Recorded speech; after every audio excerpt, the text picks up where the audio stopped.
सर्वांना नमस्कार. एक लग्न असेही भाग 81. या आधीचे भाग चॅनलवर अपलोड आहेत, ते वाचण्यासाठी चॅनलला भेट द्या. आजचा दिवस मधु आणि नंदिनीसाठी खूप खास होता. आज त्यांना चुडा भरण्याची रस्म होती आणि त्यानंतर रात्रीला हळद आणि उद्या त्यांच्या आयुष्याचा सुवर्ण क्षण होणार होता.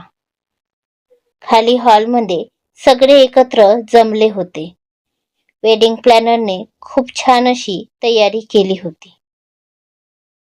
हॉलच्या मधोमध छान असं पाट नंदिनी आणि मधु यांच्या बसण्यासाठी सजविले होते. कसार तर कधीचाच येऊन बसला होता. दोन्ही पाठांसमोर छान अशी फुलांची रांगोळी काढून तिथे दोघींसाठी भरणारा चुडा अगदी व्यवस्थित सजवून ठेवला होता. तो हिरवा कंच चुडा आणि त्यात मध्यभागी असणाऱ्या त्या गोल्डन बांगड्या यांची चकाकी अशी काही होती की तिथे असणारी प्रत्येक स्त्री मोहात पडत होती. बाजूला छान असं फ्रेशनर ठेवलं होतं, ज्याने तिथे एक वेगळाच मंद मनाला लोभविणारा सुगंध दरवळत होता. नीट चोपून घातलेल्या हिरव्या साडीत आणि साजेशा मेकअपमध्ये सुद्धा नंदिनी आणि मधु खूप छान दिसत होत्या. त्यात त्यांचे मेहंदीने भरलेले ते हात आणि चेहऱ्यावर असणारा नव्या नहुरीचं तेज यामध्ये त्या दोघीही उठून दिसत होत्या. मेहंदी तर अशी रंगली होती की जो बघेल त्यांच्या नजरेत उतरेल. आणि रंगणार का नाही? अजय आणि जय दोघांचंही प्रेमच तसं होतं त्यांच्यावर. सुजाता आणि कावेरी आत्याने नंदिनी आणि मधुला तिथे पाठावर बसवलं. त्यानंतर दोघींनीही आपापल्या चुड्याला हळदी कुंकू लावून त्याची पूजा केली आणि कसारने त्यांना चुडा भरायला सुरुवात केली. काही वयाच्या बाया छान असे चुडा भरण्याचे गीत म्हणू लागल्या. बघता बघता एक एक बांगडी मधु आणि नंदिनी दोघांच्याही मनगटावरून सरकत वर चढत होती. जणू त्या दोघींना संसाराच्या पायऱ्याच दाखवत होती. थोड्याच वेळात दोघींचेही हात त्या चुड्यांनी भरून निघाले. आता त्या दोघीही खऱ्या अर्थाने नवरी झाल्याचे तिथे भासत होते. कारण सगळा शृंगार एका बाजूला आणि नवरीचा चुडा असणारे हात एका बाजूला. तो हिरवा चुडा म्हणजेच तिच्या सौभाग्याचं खरं लेणं असते, जे तिला तिच्या माहेरून मिळते. नंदिनी आणि मधु हसत आपले हात बघत होते.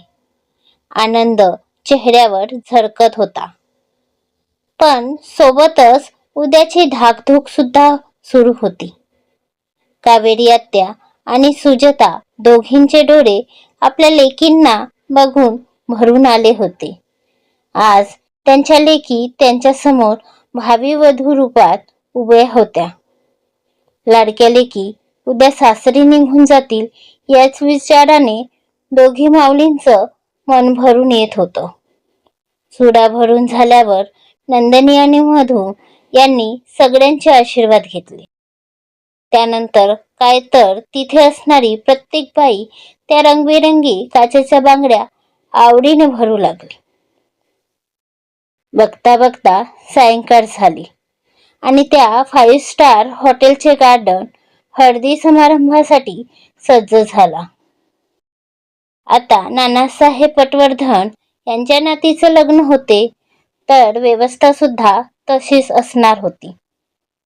सगळ्या गेस्टसाठी बेस्ट अशी अरेंजमेंट केली होती. कुणालाही कुठलीही कमी पडू नये यासाठी तिघेही भाऊ स्वतः जातीने लक्ष देत होते. संपूर्ण गार्डन पिवळ्या पांढऱ्या रंगाच्या फुलांनी सजलेला होता. गार्डनच्या मध्यभागी एका मोठ्या पडद्यावर हळदी समारंभ असं सोनेरी अक्षरात झळकत होते. दोन्ही जोड्यांसाठी 4 मोठी भांडी आणि त्यात पाट ठेवून बसण्याची सोय केली होती. सोबतच दोन्ही जोड्यांमध्ये एक हलकासा पडदा लावून पार्टेशन सुद्धा केलं होतं. अजय आणि जय पारंपरिक पिवळ्या आणि पांढऱ्या रंगाच्या कुर्त्या पैजामामध्ये सजले होते. सगळ्यांनी सुद्धा त्यानुसार पिवळ्या रंगाचे कपडे घातले होते. काही वेळातच गौरी, सुजाता, कावेरी आत्या मधू आणि नंदिनीला घेऊन आल्या. पिवळ्या रंगाची साडी, त्यात पिवळ्याच रंगाचे हळदीचे दागिने घालून नंदिनी आणि मधू दोघीही खूपच सुंदर दिसत होत्या. लाजेच्या लालीने त्यांचे गाल गुलाबी गुलाबी झाले होते. तो भार इतका होता की पापण्याही जड होऊन झुकल्या होत्या. त्यांनी तर वर उठून आपल्या अहोंना बघण्याची सुद्धा हिम्मत केली नाही. अंग आनंदाने आणि हलक्या दडपणाने शिवीर करू लागलं होतं. मनात उद्याची हुरहुरने काहूर माजलं होतं. पण त्यातही आनंद आणि प्रेमाने डोळे भरून आले होते. नंदिनी आणि मधू आल्या तशा सुचित्रा आणि जयच्या आईंनी त्या दोघांना सुद्धा तिथे असणाऱ्या पाटावर बसायला सांगितलं. तसे जय आणि अजय शहाण्या बाळांसारखे लगेच जाऊन बसले. त्यांची ती घाई आणि उत्साह बघून तिथे असणारे हसू लागले. तर त्या दोघी सुद्धा गालातच हसल्या. पिवळ्या रंगाची साडी, त्यावर पिवळ्या रंगाच्या फुलांच्या दागिन्यांनी नटून दोघीही सूर्यफुलासारख्या टवटवीत दिसत होत्या. सुजाता यांनी नंदिनीला जयच्या बाजूला बसवलं, तर मधू अजयच्या बाजूला बसली. आता मात्र चौघांचंही हृदय धडधडू लागलं. नंदिनी आणि मधू आपले पाय पोटाशी धरून त्यावर आपले हात घट्ट रोवून बसल्या होत्या. जणू काही आपल्या मनातली चलबिचल ते थांबवू पाहत होते. तर जय आणि अजय डोळ्यांच्या कोपऱ्यातून त्यांनाच बघत होते. शिवू आणि अंश आपल्या पंजो आजोबांकडे बसून त्यांच्याशी खेळण्यात मग्न होते. गौरीने आधीच त्यांची पोटं भरली होती आणि त्यांना आज कुठलीही बदमाशी करायचं नाही म्हणून सांगितलं होतं. तर आपल्या आईचा चढलेला पारा बघून ती दोन्ही लबाड आपल्या पंजो आजोबांकडे शिरून बसली होती. गौरीचं आणि शिव दोघांचंही वेळोवेळी आपल्या पिल्ल्यांवर बरोबर लक्ष होतं. कारण ते दोघे किती खोडकर आहेत हे फक्त त्यांनाच माहिती होते. म्हणून त्यांच्यावर लक्ष ठेवणे गरजेचे होते. कारण ते लबाड कधी कुठली लबाडी करतील सांगता येणार नाही. इकडे दोघीही जोडपी जसे आपापल्या जागेवर बसले तसं सुजाता यांनी जयची आई समोर आल्या आणि तिथेच त्यांच्या समोर असलेल्या एका भांड्यात थोडी हळद भिजत ठेवली होती. त्यावर काही गुलाबांच्या पाकळ्यांनी छान डेकोरेट केलं होतं. सुजाता आणि जयच्या आईने तिथून थोडी थोडी हळद पानाने घेऊन जय आणि नंदिनीला लावली. इकडे कावेरी आत्या आणि सुचित्रा यांनी सुद्धा अजय आणि मधूला विड्याच्या पानाची हळद लावली. नंतर 5 सुहासिनींनी मिळून दोन्ही जोडप्यांना हळद लावली. गौरी सुद्धा आधी जय आणि नंदिनीला हळद लावायला आली.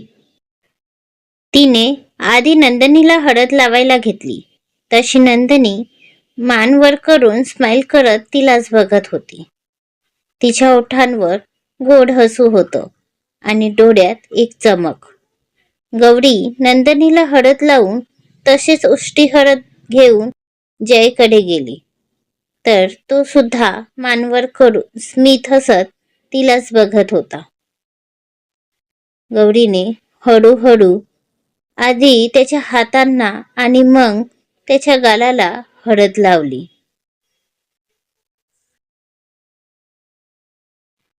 त्यावेळी तिच्या डोळ्यात फक्त आणि फक्त आनंदच होतं आणि तोच आनंद अचानक तिच्या डोळ्यातून झळकला.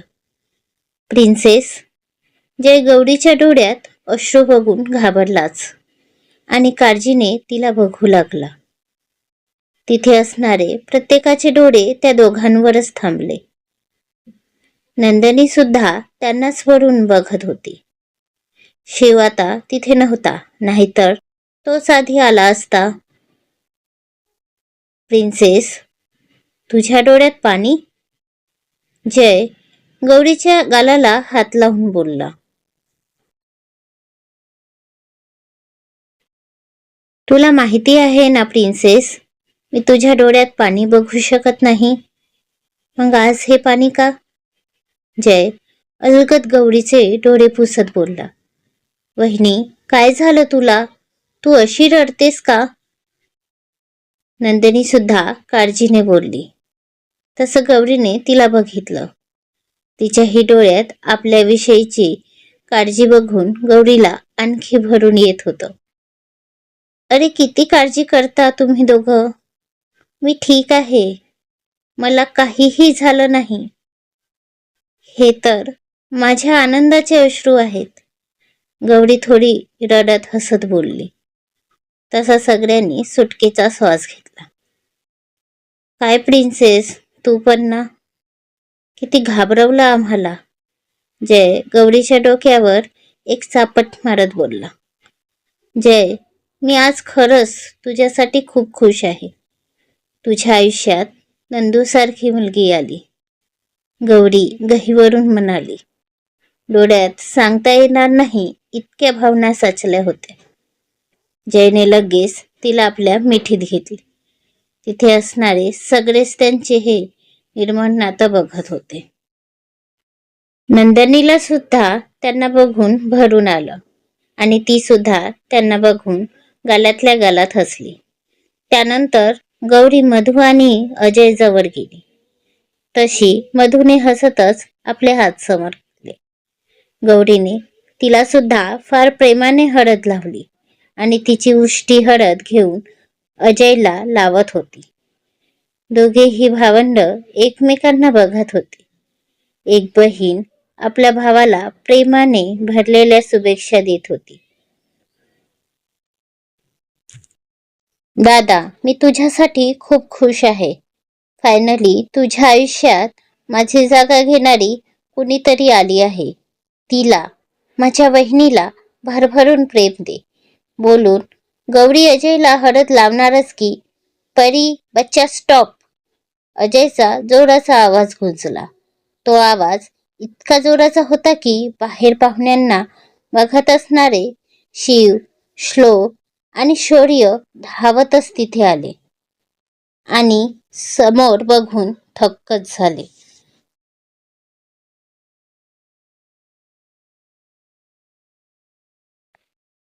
कारण समोर अजय रागात गौरीला बघत होता आणि गौरी हातात हळद घेऊन थरथरत होती.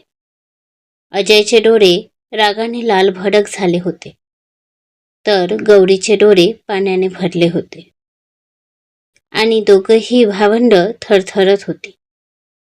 पण दोघातही भावनेचा फरक होता.